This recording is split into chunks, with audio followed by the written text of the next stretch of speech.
ধর্ম এবং প্রেম এই দুই হলো একই মুদ্রার দুই পিঠ। যদি এদের মধ্যে কোনোটা নষ্ট হয়ে যায় তাহলে দ্বিতীয়টাও থাকে না। কখনো ভেবেছেন এমন কেন হয়?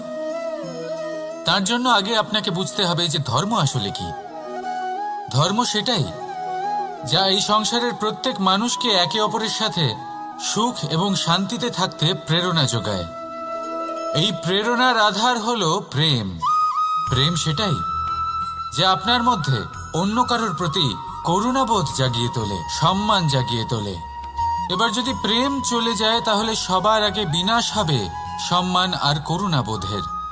এবার যেখানে না প্রেম রয়েছে, না সম্মান রয়েছে, না করুণা রয়েছে, সেখানে ধর্ম কিভাবে বাস করবে? অশুভ ইচ্ছে জাগ্রত হয়ে ওঠে, ক্রোধ জাগ্রত হয়ে ওঠে, অহংকার জাগ্রত হয়ে